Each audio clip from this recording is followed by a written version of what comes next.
안녕하세요. 축구 타는 남자 야진입니다. 이번 라운드 최대의 빅매치였던 서울과 울산의 경기를 돌아보겠습니다. 비록 어처구니없는 실수로 승부가 결정났지만 경기 중 양팀의 전술적인 대응은 눈여겨볼만 했는데요. 전반전 양팀은 이렇다 할 기회는 만들지 못했죠. 울산의 공격 상황을 먼저 살펴보면 이규성 혹은 박용우가 내려가 후방 3-1의 대응을 만드는 것으로 빌드업을 시작합니다. 4-4-2 대응을 세우는 서울의 투톱을 상대로 한 후방 빌드업인데요. 서울은 이에 대응해 약간의 변칙적인 비대칭 수비 형태를 가져갑니다. 좌우 윙어로 나선 임상엽과 나상호가 각기 다른 역할을 주문받는데요. 나상호는 황의조, 일류첸코와 동일선상에 위치하며 울산의 후방 3명을 견제하기 위한 압박에 나섭니다. 높은 위치에서 상대의 후방을 직접 눌러주는 역할인데요. 반면 반대쪽의 임상엽은 전방 압박이 아닌 울산 풀백 김태환의 직선적인 움직임을 견제합니다. 김태환의 깊은 동선을 따라 아주 낮은 위치까지 내려가는데요. 이는 포항에서 김기동 감독이 임상엽을 수비 시 써먹은 것과도 유사한 형태죠. 결과적으로 서울은 이렇게 5-2-3과 같은 형태로 수비합니다. 울산 입장에선 중원을 거치긴 힘든 상황입니다. 이 때문에 특히 전반전 중앙에 위치했던 박호의 영향력이 줄어들면서 울산 특유의 패스플레이로 만들어가긴 힘들었는데요. 특히 왼쪽에 임상엽이 수비에 깊이 가담하며 만들어진 서울의 백파이브 수비 형태 속에서 우측에 엄원상이 활동할 수 있는 하프 스페이스가 제한됐다는 점이 울산을 답답하게 만들었죠. 김태환과 엄원상이 만드는 우측에서의 콤비네이션을 사전에 차단하려는 서울의 의도는 성공적이었습니다. 결국 울산은 미들서드에서의 볼 소유 시간을 늘리기보다는 측면으로 크게 열어주거나 혹은 서울의 뒷공간을 곧바로 위협합니다. 긴 패스를 활용해 서울의 대응을 흔들어보려 한 것이죠. 이렇게 엄원상의 직접적인 침투를 활용해보려 했지만 정교함이 떨어지며 서울을 위협하긴 힘들었는데요. 울산은 대신 전반 중반 이후부터는 서울 수비 구조의 빈틈을 파고들어 봅니다. 이는 후반전 울산의 변화를 미리 볼 수 있는 장면이기도 한데 나상호의 높은 압박 위치 뒤에서 서령우가 볼을 받기 위해 내려오면서 왼쪽 측면에서 볼이 돌 수 있는 구조를 만들죠. 서울의 빌드업 체계 역시도 크게 다르지 않습니다. 기성용이 내려와 후방에 3명을 확보하고 중원에는 팔로세비치가 홀로 남아있는데요. 울산은 이 팔로세비치를 맨마킹하면서 볼이 돌지 못하게 하죠. 울산은 서울과 마찬가지로 후방 3명에게 압박을 가하고 혼자 남아있는 팔로세비치를 다른 선수가 압박합니다. 서울과 달랐던 점은 기본적인 라인의 위치가 더 높았다는 건데요. 서울보다 더 높은 위치에서부터 가하는 울산의 압박은 어느 정도 효과를 봅니다. 경기 초반 서울의 실수를 연달아 유도해내면서 찬스를 만들죠. 중원에서 수적 열세를 보이며 짧은 패스를 거치기 힘들었던 서울에게 활로를 만들어주는 건 황의조의 종적인 움직임이었습니다. 깊게 중원까지 내려와 볼을 받아주는데요. 중원의 숫자를 채워주기 위해 내려오고 이후 반대로 크게 열어주는 플레이를 통해 서울이 넓은 공간을 활용할 수 있게 해줍니다. 황의조와 일류첸코의 역할 분담은 올 시즌 내내 서울의 공격력을 좌우할 과제가 될 텐데요. 일단은 황의조가 낮은 공간을 점유하고 일류첸코가 상대 수비와 붙어주는 방식을 택한 것으로 보이지만 이게 과연 두 선수의 강점을 극대화할 수 있는 방법인지는 의문이 있죠.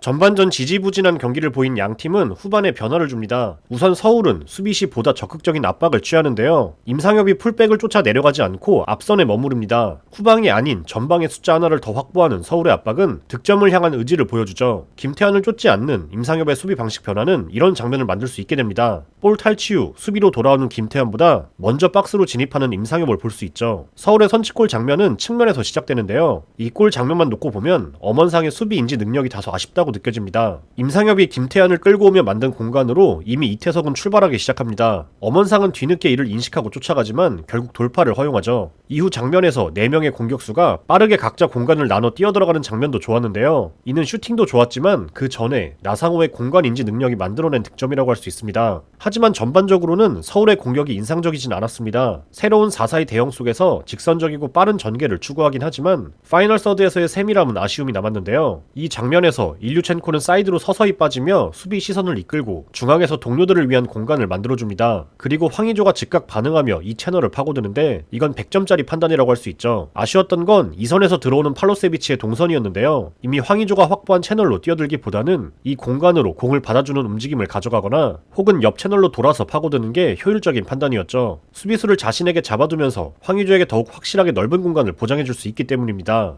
울산의 변화는 앞서 얘기했듯이 높게 위치한 나상호의 뒷공간, 즉 왼쪽 측면을 공략하는 것에서 출발합니다. 울산은 대놓고 왼쪽에 많은 숫자를 두며 과부하를 거는데요. 나상호의 적극적인 전방 압박의 뒤를 노리며 공격을 풀어갑니다. 나상호가 높은 위치에 머무를 때 그 뒤로 울산은 위협적인 기회를 만들어내는데요. 교체 투입된 아타루 역시 중앙보다는 왼쪽 하프 스페이스를 오가며 자리를 잡았고 동시에 왼쪽 측면으로 이동한 바코의 영향력도 살아나기 시작했죠. 바코가 좌측면에서 공을 직접 받아주는 빈도가 늘어나면서 볼이 위험 지역까지 투입될 수 있게 됩니다. 전방으로 압박의 무게중심을 옮긴 서울은 수비 전환 과정이 버거울 수밖에 없었죠. 후반전 내내 이렇게 김태환을 제외하면 극단적으로 한쪽에 쏠려있는 울산 선수들을 볼 수 있습니다. 경기를 돌아보면 서로에게 기회를 내주지 않으려는 치밀한 견제 속에서 결국 양팀 모두 중원을 거쳐가는 패스 루트가 살아나긴 쉽지 않았습니다. 때문에 잔실수가 많아 보이기도 했는데요. 대신 양팀은 공통적으로 빠른 공수 전환과 측면 전환을 시도하며 상대가 정돈되지 않은 상태에서 공간을 만들고자 했죠. 대표급 선수들이 다소 포진한 서울과 울산의 이러한 경기 양상은 나름대로 올 시즌 리그를 주도할 전술적인 흐름을 파악할 수 있는 경기였습니다.